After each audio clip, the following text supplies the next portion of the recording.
সম্মানিত উপস্থিতিবৃন্দ, যারা এখানে এই মঞ্চে এসে একটু আগে বক্তব্য রেখেছেন, তাদের সকল বক্তব্য থেকে খুব পরিষ্কারভাবে কয়েকটি জিনিস বোধহয় ফুটে উঠেছে, অর্থাৎ আগামী দিন, ফিউচার।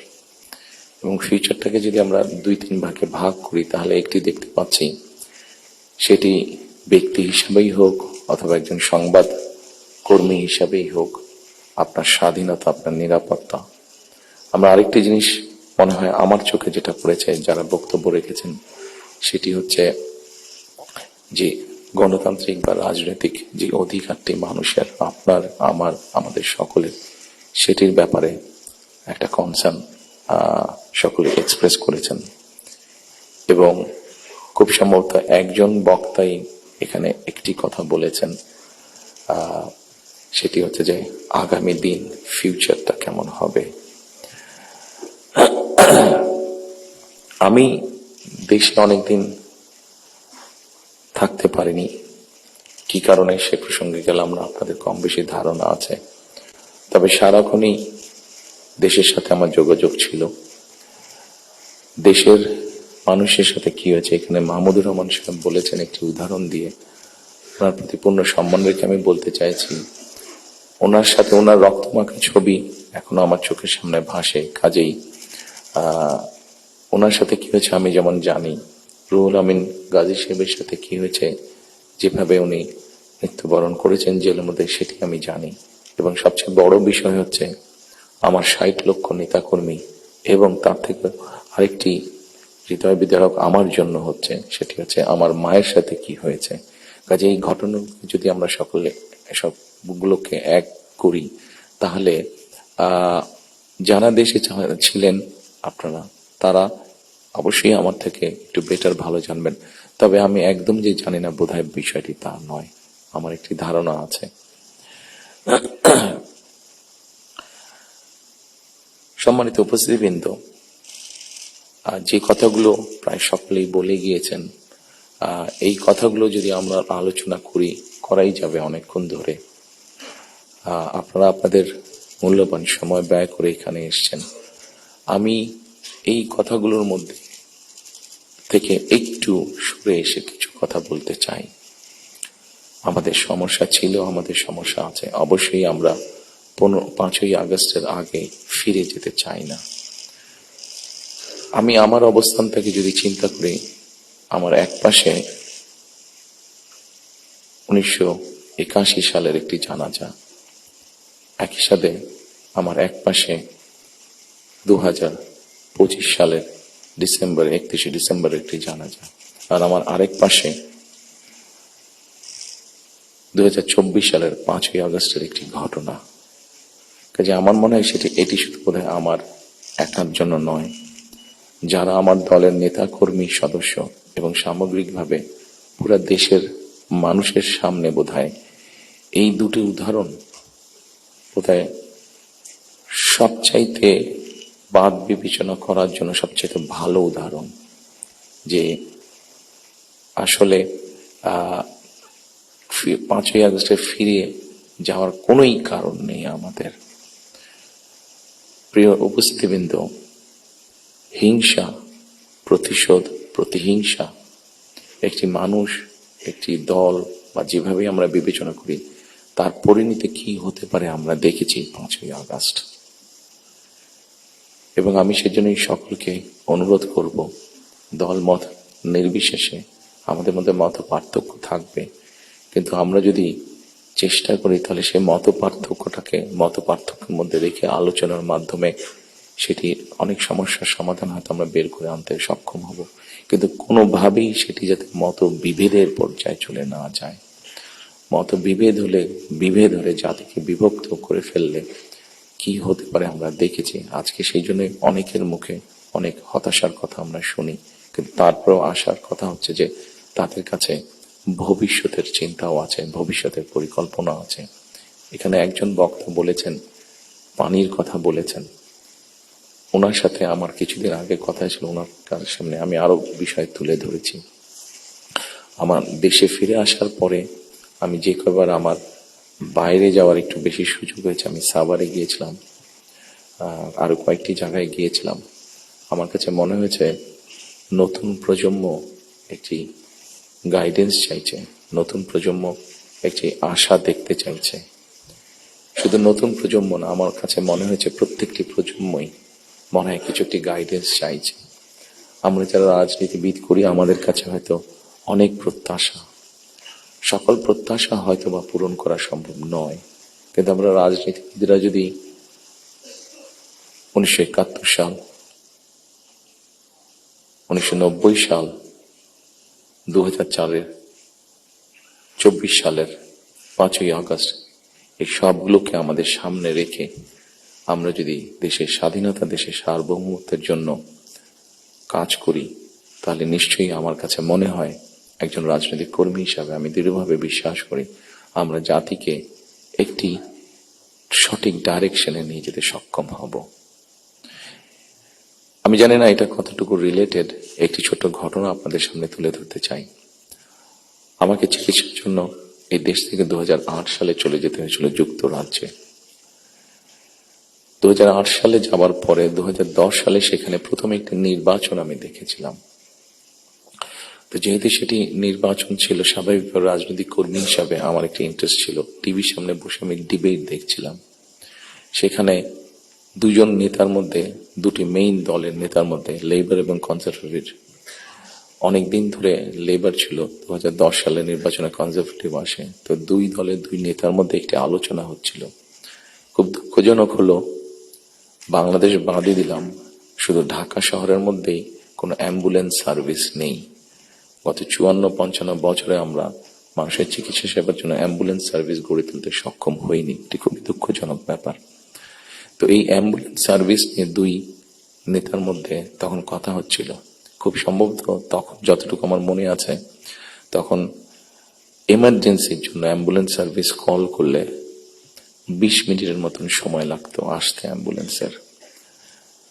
একজন বলছে 20 মিনিট লাগে, এটাকে আমরা 19 মিনিট করবো। আরেকজন বলছিল যুক্তি তর্ক দিয়ে যে 20 মিনিট লাগে, এটাকে আমরা 15 মিনিটে নিয়ে আসবো। অর্থাৎ একজন 1 মিনিট কমাচ্ছে, একজন 5 মিনিট কমাচ্ছে। এই কাজটি তারা তাদের জনগণের জন্যই করতে চাইছে। আমার মনে হয় এখানে যেটা একটু আগে মাহফুজা আলম সাহেব যে পানির কথাটি বললেন, খুব সঠিকভাবে বলেছেন। ঠিক এখন যেভাবে চলছে, এইভাবে যদি চলে, আমার যতটুকু ধারণা আগামী 10 থেকে 15 বছর, হার্ডলি 20 বছর পরে ঢাকা শহরে কোনো জায়গায় থেকে পানি আমরা পাবো না। আমাদের বুড়িগঙ্গা নদী সম্পূর্ণ রকম পলিউটেড, 100% পলিউটেড। শীতলক্ষা নদী 50%-এর মতন পলিউটেড। এখন মেঘনা নদী থেকে পানি আনার চেষ্টা করা হচ্ছে, আসছে বোধ একটা প্রজেক্ট কাজ হচ্ছে, কিন্তু এটার পানি আগামী 10 থেকে 15 বছর মধ্যে পলিউটেড হয়ে যাবে। ঢাকা শহরে যে 3.5 কোটি মানুষের মতন মানুষ বাস করছে, এদের কেউ পানি পাবে না। পানির অপর নাম জীবন। সারা দেশে যদি এই সমস্যা শুরু হয়, তাহলে বিষয়টি কত ভয়াবহ হতে পারে। আমার মনে হয় এইরকম বিষয়গুলি নিয়ে বোধহয় এখন আলোচনা হওয়া উচিত, সেটি সংসদে হোক, সেটি বিভিন্ন সেমিনারে হোক। কারণ তা না হলে একটি ভয়াবহ ভবিষ্যৎ আমাদের সামনে অপেক্ষা করছে হয়তোবা, which is very unwanted. সম্মানিত উপস্থিতিবৃন্দ, একই সাথে আমরা যদি একটু খেয়াল করে দেখি, আমাদের 20 কোটির মতন মানুষ এই দেশে, এবং এই দেশে 20 কোটি মানুষের মধ্যে একটি বড় অংশ হচ্ছে তরুণ সমাজের সদস্য। এই তরুণ সমাজের সদস্যদেরকে বিভিন্ন ভাবে আমাদেরকে উপায় বের করতে হবে কিভাবে তাদের কর্মসংস্থানের ব্যবস্থা হয়, সেটি দেশের ভিতরে হোক, সেটি দেশের বাইরে হোক। আমরা যদি এটি সক্ষম না হই এই কাজটি করতে, তাহলে আমরা 5ই আগস্ট বলি, 90-এর আন্দোলন বলি, 1971 সালের স্বাধীনতা যুদ্ধ বলি, আমাদের মনে হয় খুব সম্ভবত প্রত্যেকটি প্রত্যাশা ধ্বংস হয়ে যাবে। এখানে একজন সংবাদকর্মী, নারী সংবাদকর্মী, নারীর নিরাপত্তা বা নিরাপত্তা নিয়ে কথা বলেছেন উনি। আমরা মনে করি নিরাপত্তা শুধু নারীর না, নারী পুরুষ উভয়ের ক্ষেত্রে হওয়া উচিত। ছোট যদি একটি এক্সাম্পল দিই, খুব সম্ভবত বাংলাদেশে বছরে 7,000-এর মতন মানুষ, খুব সম্ভব গত বছর 7,000-এর মতন মানুষ রোড অ্যাক্সিডেন্টে মারা গিয়েছে। আমার কাছে বিষয়টি খুব অস্বাভাবিক লাগে। আমার ধারণা আপনারা যদি একটু চিন্তা করেন, আপনাদের প্রত্যেকের কাছে বিষয়টি অস্বাভাবিক লাগবে, কিন্তু ঘটনাটি ঘটছে, কোনো বছর বেশি, কোনো বছর কম। এই অস্বাভাবিক ঘটনাটি কেন ঘটবে? একজন মানুষ রোড অ্যাক্সিডেন্টে অধিকাংশ ক্ষেত্রে যারা মারা যাচ্ছে, আমরা যদি তাদের সামাজিক স্ট্যাটাসটা দেখি, খুব যে অবস্থাপন্ন লোক যারা আর্থিকভাবে সচ্ছল তারা যে মারা যাচ্ছেন তা না, কিন্তু যে মানুষগুলো মারা যাচ্ছে সেই মানুষরা হয়তো তাদের ফ্যামিলির অনলি আর্নিং সোর্স।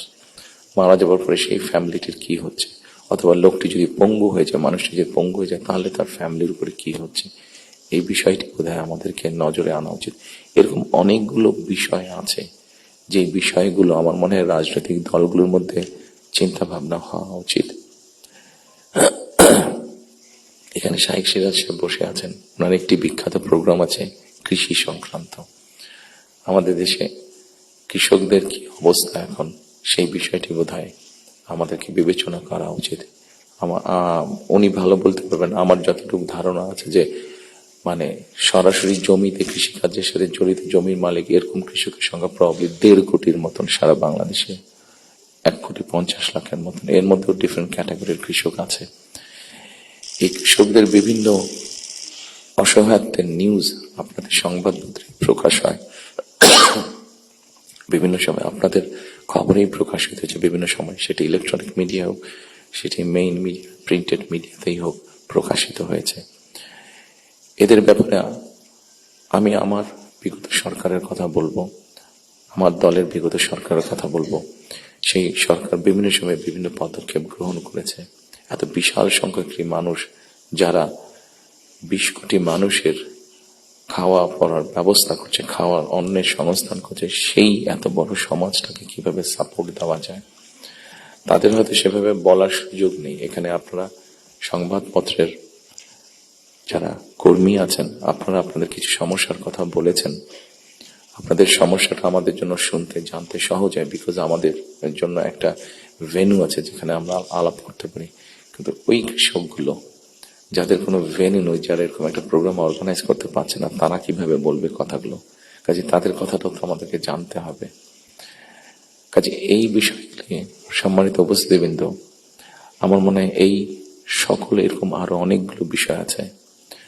আমরা নারীর স্বাধীনতার কথা বলছি। বেগম রোকেয়া নারীর শিক্ষার জন্য আন্দোলন করেছিলেন, মরহুমা বেগম খালেদা জিয়া নারীদের শিক্ষার ব্যাপারটা নিশ্চিত করেছিলেন। পরবর্তীতে আগামী নির্বাচনে ইনশাল্লাহ জনগণের ম্যান্ডেট নিয়ে আমরা সরকার গঠনে সক্ষম হলে আমাদের একটি পরিকল্পনা রয়েছে, এই যে নারীরা শিক্ষিত হয়েছে এদেরকে অর্থনৈতিকভাবে স্বাবলম্বী করে গড়ে তোলা। একটু আগে আমি যে ফ্যামিলি কার্ডটা বলেছিলাম, সেটির লক্ষ্য বা উদ্দেশ্য হচ্ছে সেটাই, এই নারী সমাজকে গড়ে তোলা। আমাদের হিসাব মতে বাংলাদেশে 4 কোটি ফ্যামিলি আছে। আমরা যদি পরিবার হিসেবে ভাগ করি, এবারে যে একটি পরিবারে 5 জন করে সদস্য ধরা হয়েছে। আমরা এই ফ্যামিলি কার্ডটি আপনাদের সামনে একটু তুলে ধরতে চাইছি, আমাদের পরিকল্পনাগুলো।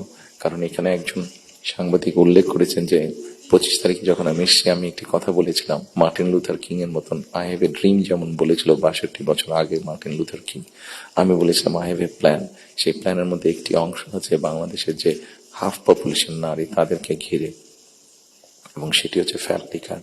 ফ্যামিলি কার্ডের মাধ্যমে ইটস নট যে একটা ফ্যামিলি কার্ড যে নারী পাবে সেটি সে সারা জীবন পাবে। একজন গৃহিণী বা একজন হাউস ওয়াইফ যে পাবেন কার্ডটা সারা জীবনের জন্য না, আমরা 5 থেকে 7 বছর দেবো। এই 5 থেকে 7 বছর তাকে আমরা একটা সাপোর্ট দেওয়ার চেষ্টা করবো। সেটা টাকার হিসাবে হতে পারে অথবা এসেনশিয়াল ফুড আইটেমের হিসাবে হতে পারে। কারণ আমরা দেখেছি যে একজন নারী বা একজন স্ত্রীকে বা একজন গৃহিণীকে যদি একটি সাপোর্ট দেওয়া হয়, সেটি সে তার ফ্যামিলির জন্য সঠিকভাবে খরচ করে দেন একজন পুরুষ। এবং আমরা রিসার্চ দেখেছি যে যদি 5 থেকে 7 বছর দেওয়া যায়, তাহলে সে যেই অর্থটা তার হাতে জমা হয়, সে মূলত 3টি কাজে খরচ করে। প্রথমত তার ফ্যামিলির স্বাস্থ্যের পেছনে, দ্বিতীয়ত তার ফ্যামিলির ছেলে মেয়েদের শিক্ষার পিছনে, তৃতীয়ত সে যে অর্থটা জমা করতে পারে সেটি সে ছোট ছোট ভাবে ইনভেস্ট করে। খুব স্বাভাবিকভাবে এইভাবে যখন সে ইনভেস্ট করা ধরবে, স্বাভাবিকভাবে তার গ্রামের লোকাল ইকোনমিটা স্ট্রেংথেন হবে, তার উপজেলার ইকোনমিটা স্ট্রেংথেন হবে, তার জেলার ইকোনমিটা স্ট্রেংথেন হবে, তার পরিবারটা শিক্ষিত এবং তার পরিবারটা যদি হেলদি হয়, এইভাবে পুরো গ্রামটা হবে, এভাবে পুরো উপজেলাটা হবে, এইভাবে পুরো জেলাটা, বিভাগ, একসময় গিয়ে দেশটা হবে। 4 কোটি ফ্যামিলির মধ্যে আপনারা বলতে পারেন একবারে কি দেওয়া সম্ভব কিনা? না, 4 কোটি ফ্যামিলির মধ্যে একবারে দেওয়া সম্ভব না। গ্র্যাজুয়ালি আমরা যাব, যারা প্রান্তিক, যারা যাদের যাদের নিডফুল, আন্ডার প্রিভিলেজ, তাদেরকে দিয়ে আমরা শুরু করব। এই কার্ডটি আমরা, আপনারা জিজ্ঞেস করতে পারেন হয়তো কার্ডটি কাদেরকে দেবেন। আমরা কার্ডটি জেনারেল রেখেছি, ইউনিভার্সাল রেখেছি, কারণ আমরা অতীতে দেখি যে বিভিন্ন সময় বিভিন্ন সোশ্যাল সেফটি নেটওয়ার্কের আওতায় যাদেরকে নিয়ে আসা, বিভিন্ন ক্যাটাগরি করা হয় এবং সেখানে কারাপশন দেখা দেয়। সেই জন্য আমরা এটি জেনারেল রেখেছি। এটি একজন গ্রামের কৃষকের স্ত্রী যেমন পাবে, ইমাম সাহেবের স্ত্রী যেমন পাবে, প্রাইমারি স্কুলের শিক্ষকের স্ত্রী যেমন পাবেন, ঠিক একইভাবে ডিসি সাহেবের স্ত্রীও পাবেন, এসপি সাহেবের স্ত্রীও পাবেন। তবে আমরা দৃঢ়ভাবে বিশ্বাস করি ডিসি সাহেবের স্ত্রী বা এসপি সাহেবের স্ত্রী নিশ্চয়ই ওনারা নেবেন না, কারণ ওনাদের ওটি প্রয়োজন হবে না। করাপশনটাকে যাতে মানে একটা স্প্রেড না করে, করাপশনটা যাতে স্বাভাবিক একটা পর্যায়ে থাকে, কিছু তো অ্যানোমালিজ হতে পারে, সেটি আমরা গ্র্যাজুয়ালি ঠিক করব। ঠিক এভাবে কৃষকদেরকে হেল্প করার জন্য আমরা কৃষি কার্ড করেছি। একটি বড় সমস্যা হচ্ছে হেলথ ইস্যু। বাংলাদেশে 20 কোটি মানুষ, আমরা স্লোগান দিয়ে হয়তো বলতে পারি যে সকলের জন্য স্বাস্থ্যর ব্যবস্থা করব, আমরা সকলকে স্বাস্থ্য সুবিধা আমরা দিব। এখানে আপনারা অনেকেই আছেন যারা আপনারা ইউকেতে গিয়েছেন, যেহেতু আমি ইউকেতে অনেকদিন ছিলাম, স্বাভাবিকভাবে আমি তাদের বিষয়টি আমার নজরে বেশি পড়েছে। তাদের ওখানে বৈধভাবে যে কোনো মানুষ থাকে, তাকে তারা পূর্ণ হেলথ সার্ভিস দেয়, সেটা যে কোনো ধরনের, সেটা বাইপাস হোক, কার্ডিয়াক হোক, ক্যান্সার হোক, সব রকম চিকিৎসা তারা দেয়। এখন আমরা কিন্তু এখন দেখা যাচ্ছে যে এই কাজটা করতে গিয়ে ইউকের মতন দেশগুলো, ইউরোপের যে ডেভেলপ দেশগুলো আছে, তারাও হিমশিম খাচ্ছে। তারা এখন যেটা চাচ্ছে সেটা হচ্ছে প্রিভেনশন। তারা হিসাব নিকাশ করেছে যে একজন মানুষ অসুস্থ হলে তাকে যদি হাসপাতালে নিয়ে আসা হয়, তাকে যদি ওষুধ দেওয়া হয়, ডাক্তার, নার্স, হসপিটালে বেড, সবকিছু, তাতে খরচ অনেক বেশি হয়। কিন্তু যদি প্রিভেনশন করা হয়, মানুষকে যদি সচেতন করা হয় যে এই খাবারগুলো খেও না, তাহলে তুমি কিডনি প্রবলেম হবে না, এই খাবারগুলো খেও না তাহলে তোমার হার্ট প্রবলেম হবে না, এই খাবারগুলো খেও না তাহলে তোমার ডায়াবেটিক হবে না। মানুষকে যদি এভাবে সচেতন করা যায়, তাহলে দেখা গেছে তাদের রাষ্ট্রের খরচ অনেক কমে আসে, মানুষের সুস্থ থাকে। এবং এটার বেস করে, যেহেতু ইউরোপে এই কাজটা চলছে, এটার উপরে বেস করে আমরা হেলথ কেয়ারার অ্যাপয়েন্ট করতে চাই। এবং এই হেলথ কেয়ারের অ্যাপয়েন্টের আরেকটি মূল লক্ষ্য উদ্দেশ্য হচ্ছে এরা যেরকম বেসিক ট্রেনিং পাওয়ার পরে গিয়ে মানুষকে সচেতন করবে, অ্যাট দ্য সেম টাইম সম্মানিত উপস্থিতিবৃন্দ, আরেকটি বিষয় বোধহয় আমাদের নজরে খুব আনা প্রয়োজন। একটি বিষয়, খুব ভয়াবহ পরিস্থিতি, মাহফুজ আলম সাহেব যেরকম পানির কথা বলেছেন, সেরকম আরেকটি ভয়াবহ পরিস্থিতি হচ্ছে যে আমাদের জনসংখ্যা যেভাবে বাড়ছে, আমরা যদি সৌদি আরব বা কুয়েতের সবগুলো তেল খনিও এখানে নিয়ে আসি, তাহলে হয়তো আমরা এই এত রিসোর্স দিয়ে আমরা এত মানুষকে সমস্যার সমাধান করতে পারবো না। সেই জন্য আমাদেরকে অবশ্যই পপুলেশন কন্ট্রোলে যেতে হবে, আমাদের দেশের জনসংখ্যাকে সীমাবদ্ধতার মধ্যে আনতে হবে। এবং সেই জন্য এই হেলথ কেয়ার যে নিয়োগ হবে, এই হেলথ কেয়ারের 80 থেকে 85% আমরা 1 লক্ষের মতন আমাদের টার্গেট নিয়োগ করা। এই হেলথ কেয়ারের 80 থেকে 85% আমরা নারী কর্মীকে নিয়োগ করতে চাই, যাতে নারী কর্মীরা গিয়ে ঘরে ঘরে বোঝাতে সক্ষম হন যে কি জন্য প্রয়োজন হাইজিন মেনটেন করা এবং পরিবারকে সুস্থ রাখা, এট দ্য সেম টাইম পরিবারকে একটি রিজনেবল সাইজের মধ্যে রাখা, পরিবারের সদস্য সংখ্যা। ঠিক একইভাবে কৃষকের কথা আপনাদের সামনে বলেছি, যেই বিষয়টি আমি আপনাদের সামনে একটু আগে উল্লেখ করেছিলাম সম্মানিত উপস্থিতিবৃন্দ, সেটি হচ্ছে যে বিরাট এক তরুণ সমাজের সদস্য আমাদের আছেন। এই তরুণ সমাজের সদস্যদেরকে, সেটি গ্রামে হোক সেটি শহরে হোক, বিভিন্ন জনের বিভিন্ন কোয়ালিফিকেশন বা শিক্ষা ব্যাকগ্রাউন্ড আছে, সেটার উপরে বেস করে আমরা ভোকেশনাল টেকনোলজিক্যাল ইনস্টিটিউশনকে আমরা মডার্নাইজ করতে চাই। আমাদের ভোকেশনাল এবং টেকনোলজিক্যাল ইনস্টিটিউশন যেগুলো আছে, সেগুলোর মধ্যে প্রায় 200-250 মতন সাবজেক্ট আছে, যেগুলোর এত প্রয়োজন নেই আমাদের। আমরা এর মধ্যে কিছু কাজ করেছি, প্রাইমারি কাজ করেছি, যে নর্মালি যেসব দেশে আমাদের মানুষ যেতে পারবে বা পারে, যেমন তার একটা বড় অংশ হচ্ছে মিডল ইস্ট, সেখানে কি কি কাজের স্কোপ আছে আগামী 5 থেকে 10 বছর। একটি বড় মার্কেট হচ্ছে মানুষ যাবার জন্য, দেশ থেকে স্কিল শ্রমিক যাওয়ার মতন একটি বড় মার্কেট আস্তে আস্তে তৈরি হচ্ছে জাপানে, আস্তে আস্তে তৈরি হচ্ছে ইউরোপে, ইভেন চায়নাতেও তৈরি হচ্ছে। আমরা মোটামুটি ভাবে একটি অ্যানালাইসিস করে দেখি যে কি কি ধরনের মানুষ এখানে যেতে পারে, সেটার উপরে বেস করে আমরা আমাদের ভোকেশনাল ইনস্টিটিউটগুলোকে আমরা সেইভাবে মডার্নাইজ করতে চাইছি। আপনারা নিশ্চয়ই খেয়াল করেছেন, যেহেতু আপনারা সংবাদ কর্মী, আপনারা নিশ্চয়ই খেয়াল করেছেন গত কয়েকদিনে আমার সাথে বেশ কিছু বিদেশি ডিপ্লোমেট দেখা করেছেন। ওনাদের মধ্যে যে সকল দেশগুলো এই ভোকেশনাল এবং টেকনিক্যাল ইনস্টিটিউশনে ওনারা অনেক ডেভেলপ, তাদেরকে আমরা বলেছি যে আপনাদেরকে এই সাহায্যগুলো সহযোগিতা করতে হবে। ওনারা খুশি মনে আমাদেরকে বলেছেন যে ওনারা এই ব্যাপারে সহযোগিতা করবেন। আমরা যদি আমাদের ছেলেদেরকে, এই মুহূর্তে 8 থেকে 10 লক্ষ মানুষ প্রতি বছর বিদেশে যাচ্ছে, তার মধ্যে প্রায় 6.5-7 লক্ষ মানুষ মধ্যপ্রাচ্যে যাচ্ছে, কিন্তু আপনারা যদি খেয়াল করে দেখেন যে তারা যে যাচ্ছেন মধ্যপ্রাচ্যে, তারা কিন্তু আনস্কিল্ড হিসেবে যাচ্ছেন। তাদেরকে যদি আমরা কিছুটা ভাষা শিখিয়ে দিতে পারি এবং সেখানে যেই কাজগুলোতে তারা যাচ্ছেন সেগুলোর ব্যাপারে মিনিমাম ট্রেনিং দিয়ে দিতে পারি, তাহলে কিন্তু গিয়ে তারা ওখানে বেটার করতে সক্ষম হবেন। ঠিক এইভাবে যদি আমরা রিসার্চ করে যদি মার্কেটগুলোকে বের করতে পারি, তাহলে দেশের বাইরে আমরা বহু সংখ্যক অ্যাকাউন্ট, যে 8 থেকে 10 লাখ, অ্যাবাউট 1 মিলিয়ন মানুষ বিদেশে যাচ্ছে, এটাকে খুব সহজে 2 থেকে 3 বছর মধ্যে পসিবলি 1.5 to 2 মিলিয়ন করা যাবে। 15 থেকে 20 লক্ষ মানুষ করা যাবে। এবং 15 থেকে 20 লক্ষ মানুষ শুধু যাচ্ছেন না, তাদেরকে যদি ট্রেনিং এবং ল্যাঙ্গুয়েজ দিয়ে আমরা পাঠাতে পারি, তাহলে ভ্যালু অ্যাড হবে। এখন যদি কেউ $100 আর্ন করে মাসে, ইজিলি সেটা $300 নিয়ে আসতে পারবো। তাহলে বৈদেশিক মুদ্রার একটা বিশাল অংশ আমরা আনতে পারবো, যেটা দিয়ে আমরা কাজ করতে পারবো। আপনারা যেরকম বিভিন্ন বিষয়ে উল্লেখ করেছেন, বিভিন্ন দাবি দেওয়ার, সেই জিনিসগুলো আমরা পূরণ করতে পারবো।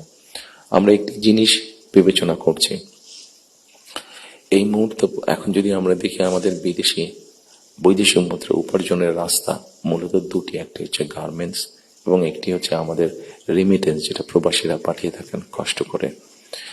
এইটির সংখ্যাকে আমরা বাড়াতে চাচ্ছি। আমরা একটি চিন্তা ভাবনা করেছি, এর মধ্যে নিজেদের মধ্যে আমরা আলাপ করেছি যে কোনো উদ্যোক্তা যদি একটি ইন্ডাস্ট্রি বা ফ্যাক্টরি সেট করেন, যেটির শতকরা 100 ভাগ পণ্য বিদেশে রফতানি হবে। যেমন কেউ যদি বলেন যে আমি কলমটি তৈরি করবো, কিন্তু এটা not for local market, absolutely for export market, তাহলে আমরা তাদেরকে বন্ডেড ফ্যাসিলিটি দেওয়ার কথা চিন্তা করছি। আমরা যদি বন্ডেড ফ্যাসিলিটিটা তাদেরকে দিতে পারি, আমাদের হিসাব বলে, আমাদের রিসার্চ বলে, তাতে এক্সপোর্টের সংখ্যা যেরকম বৃদ্ধি পাবে, তাতে উদ্যোক্তারাও খুশি হবে। এবং উদ্যোক্তারা যখন এখানে কোনো মিল কারখানা তৈরি করবেন, সেক্ষেত্রে আমরা আমাদের বহু বেকারের কর্মসংস্থান তৈরি করতে পারবো। কাজে সম্মানিত উপস্থিতির মধ্যে আমি যদি এইভাবে আপনাদের সাথে আলোচনা করি, অনেক সময় লাগবে, সময় কম, আপনার প্রত্যেকে ব্যস্ত মানুষ, প্রত্যেকে আপনাদের সময়ের মূল্য আছে। আমি আমার কিছু চিন্তা ভাবনাগুলো আপনাদের সামনে শেয়ার করলাম। আপনাদের এখানে কয়েকটি কথা খুব সম্ভবত উঠে এসেছে, যতটুকু আমার মনে পড়ছে। এখানে নয়া দিগন্ত সম্পাদক সাহেব একটু আগে বলেছেন যে আমার প্ল্যানটা পরিষ্কার না। আমার মনে হয় পরিষ্কার না হলেও কিছুটা হয়তো আমি পরিষ্কার করতে সক্ষম হয়েছি। আরো কিছু প্ল্যান আছে আমাদের, যেমন কর্মসংস্থানের ক্ষেত্রে আরেকটি প্ল্যানের কথা আপনাদেরকে উল্লেখ করি। যেমন আইটি সেক্টরে আমাদের অনেক ইয়াং ছেলে মেয়ে আছে যারা আইটি সেক্টরে কাজ করছেন। আমরা স্বৈরাচারের সময় দেখেছি বাংলাদেশের বিভিন্ন জায়গায় আইটি পার্কের নামে কতগুলা বড় বড় বিল্ডিং তৈরি করা হয়েছে, কিন্তু এখনই আমি কিছু পত্রিকার পাতায় নিউজ দেখেছি, গত 2-1 বছর আগেও নিউজ দেখেছি, 2-3 বছর আগে নিউজ দেখেছি, যে পার্কগুলো অনেক ক্ষেত্রে দেখা যাচ্ছে যে অসামাজিক কাজ হচ্ছে, অথবা সেখানে কমিউনিটি সেন্টার হচ্ছে। অর্থাৎ আইটি পার্ক বলতে যাবো যে তার বিন্দু কোনো কিছুই সেখানে নেই। প্রিয় সম্মানিত উপস্থিতিবৃন্দ, আমরা এই আইটি পার্কগুলোকে একটু ডিফারেন্ট ভাবে নিয়ে আসতে চাইছি। আমাদের বিভিন্ন জায়গায় যে আইটি পার্কগুলো আছে, এই আইটি পার্কগুলোকে আমরা ওই এলাকায় যদি আমরা বের করতে পারি, আমাদের তরুণ সমাজের কারা কারা আইটিতে কাজ করছেন, অনেকেই কাজ করছেন। কেউ কাজ করছেন ডাটা প্রসেসিং এ, কেউ কাজ করছেন হয়তো কোনো রকম ডিজাইনিং এ, কেউ কাজ করছেন হয়তো অনলাইন শপিং মানে অনলাইন ট্রেড করছেন অনেকে। আমাদের একটা চিন্তা ভাবনা আছে যে এই মানুষগুলোকে একত্রিত করে আমরা ওই আইটি পার্কগুলোকে ফ্রি ওয়াইফাই দিব এবং তাদেরকে ছোট ছোট স্পেস করে তাদেরকে অফিস করে দিব। এখন হয়তো তারা হলে যারা থাকছেন, যদি স্টুডেন্ট হয়ে থাকেন হলে বিছানার উপরে কাজ করছে, তাহলে মেসে থাকলে মেসের ওই ছোট্ট কোনায় কাজ করছে, অথবা বাসায় থাকলে হয়তো বিছানার উপরে বসে কাজ করছে, অথবা ছোট্ট একটা টেবিল চেয়ার নিয়ে কাজ করছে। কিন্তু আমরা যদি তাদেরকে একটা স্পেস করে দিতে পারি, তাহলে কিন্তু তারা তাদের বিজনেসটা অনেক ফ্লরিশ করতে পারবে এবং স্বাভাবিকভাবে তার বিজনেস যখন ফ্লরিশ হবে, সে তখন আরো হয়তো তার মতন আরো কয়েকজনকে একসাথে নিয়ে আরো একটু বড় কোম্পানি করবে। অর্থাৎ এই সবগুলো সম্ভাবনার কথা বলছি এবং এই সম্ভাবনার কথাগুলো অবাস্তব নাই। আমরা চেষ্টা করলে এই সম্ভাবনাগুলো আমরা বাস্তব রূপ দিতে পারবো। ঠিক একইভাবে আজকাল ফেসবুকে গেলে অথবা টিকটকে গেলে আমরা দেখি আমাদের তরুণ সমাজের সদস্যরা অনেকে অনেক প্রতিভাবান, বিভিন্ন রকম কন্টেন্ট তারা মেক করছেন। এই কন্টেন্ট মেক করতে গেলে সরকারের কিছু পলিসি আছে, যে পলিসিগুলো ঠিক করতে পারলে তাদের জন্য বেটার হবে, তাদের ইনকামটা বেড়ে যাবে। ইন্টারন্যাশনাল গেটওয়ে যে আছে, যেখানে কারেন্সি আসে বা যায়, এখানে কিছু সমস্যা আছে, পেপাল সহ এরকম যেগুলো আছে, আমরা এরই মধ্যে তাদের সাথে কথা বলেছি যে কিভাবে এই সমস্যাগুলো সমাধান করা যায়। অর্থাৎ যারা আমাদের অনলাইনে কাজ করবে বা কন্টেন্ট মেক করবে, এরা যে যাবে, এরা যে অ্যাড হবে, যে ইনকামটা তাতে আসবে, সেটা কিভাবে সহজে তাদের কাছে এসে পৌঁছতে পারে, এ ব্যাপারে আমরা তাদের সাথে মোটামুটি ভাবে আলাপ করেছি। ইনশাল্লাহ আমরা গভর্নমেন্ট ফর্ম করতে পারলে এই ব্যাপারটা আমরা দ্রুততার সাথে করতে তখন সক্ষম হব এই সমস্যাটার সমাধান করতে। সম্মানিত উপস্থিতিবৃন্দ, আমাদের সামনে আপনারা এখানে অনেকে উপস্থিত আছেন যাদের অনেক লম্বা অভিজ্ঞতা আছে দেশ স্বাধীনের পর থেকে। আমাদের দেশ স্বাধীনের পর থেকে অনেক উথাল পাতাল ঝড় অনেক হয়েছে, রাজনৈতিক অঙ্গন থেকে অর্থনৈতিক অঙ্গনে। এখানে একজন বক্তা বলে গিয়েছেন যে সামনে আমাদের চ্যালেঞ্জ আছে। একজন রাজনৈতিক কর্মী হিসাবে আমার কাছে মনে হয় ইয়াস, সামনে আমাদের অনেক কঠিন চ্যালেঞ্জ আছে, আমাদের মধ্যে বিভিন্ন রকম মত পার্থক্য আছে। একজন রাজনৈতিক কর্মী হিসাবে আজকে আপনাদের কাছে এবং আপনাদের মাধ্যমে সকল রাজনৈতিক দলের সদস্যদের কাছে, সামগ্রিকভাবে সমাজের সকল মানুষের কাছে আমি একটি বিনীত আহ্বান রাখতে চাই যে আমাদের বিভিন্ন মত পার্থক্যগুলো নিয়ে যাতে আমরা আলোচনা করতে পারি, আলাপ করতে পারি। আমাদেরকে যে কোনো মূল্যে ডেমোক্রেটিক প্রসেস, যেটা আমরা 12 তারিখ থেকে ইনশাল্লাহ শুরু করতে যাচ্ছি।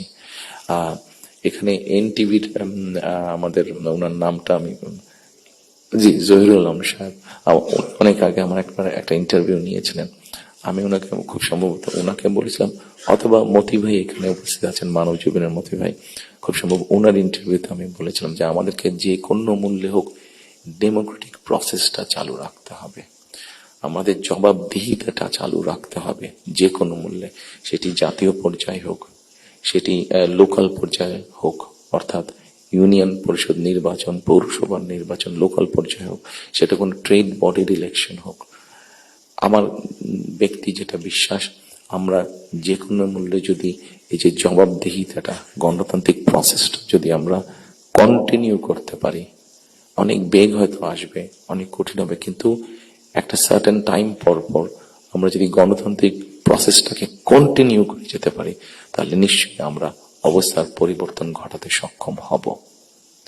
এবং আরেকটি কথা, কাউকে আঘাত না করি আমি বলতে চাইছি, কোন রাজনৈতিক দলের নেতা সদস্য কাউকে আমি আঘাত করতে চাইছি না। আমি আমার চিন্তাটা শুধু ওনাদের সামনে তুলে ধরতে চাইছি যে আসুন আমরা দেশের মানুষের শিক্ষা, দেশের মানুষের স্বাস্থ্য, দেশের নারীদের অধিকার, এম্পাওয়ারমেন্ট, কর্মসংস্থান, পরিবেশ, সবকিছু মিলিয়ে এই যে বিষয়গুলো, যেটি একটি সাধারণ মানুষের জন্য প্রযোজ্য, আমরা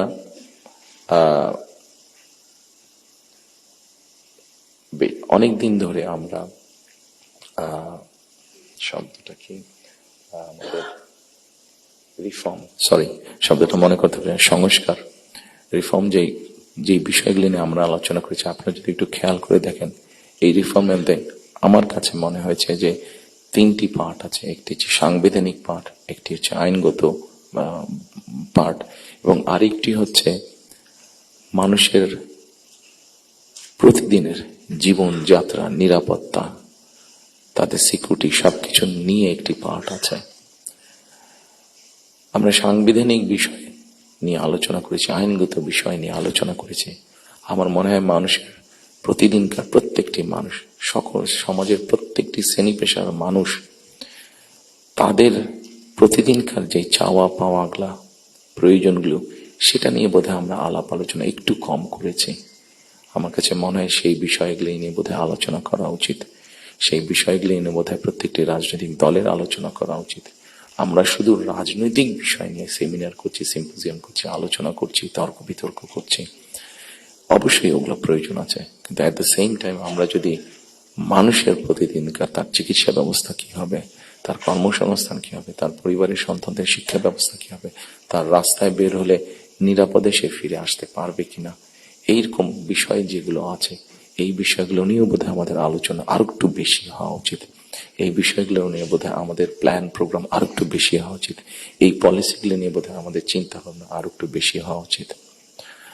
সম্মানিত উপস্থিতিবৃন্দ, সামনে নির্বাচন। আমি একটি রাজনৈতিক দলের সদস্য। স্বাভাবিকভাবেই আমরা 22 তারিখ থেকে আমাদের সকল রকম পরিকল্পনা নিয়ে জনগণের সামনে যাব। আপনারা যারা আজকে কষ্ট করে আমাদের আমন্ত্রণে এখানে এসেছেন, আবারও আপনাদেরকে আমি আমার এবং আমার দলের পক্ষ থেকে আন্তরিক ধন্যবাদ জানাতে চাই। একই সাথে আমরা ইনশাল্লাহ দেশের মানুষের সমর্থন নিয়ে সরকার গঠনে সক্ষম হলে যাতে আপনাদের কাছ থেকে এমন ধরনের আলোচনা সমালোচনা আমরা পাই যেটা আমাদেরকে সাহায্য করবে দেশকে সামনে এগিয়ে নিয়ে যেতে। শুধু সমালোচনা করার জন্য নয়, আপনাদের কাছ থেকে এমন সমালোচনা আমরা পাই যাতে আমরা দেশের মানুষের যে সমস্যাগুলো আছে সেই সমস্যাগুলো যাতে আমরা সমাধান করতে সক্ষম হই, আমরা সরকার গঠনে সক্ষম হলে, সেই প্রত্যাশা রেখে আবার আপনাদেরকে ধন্যবাদ জানিয়ে আমার বক্তব্য শেষ করছি। আসসালামু আলাইকুম।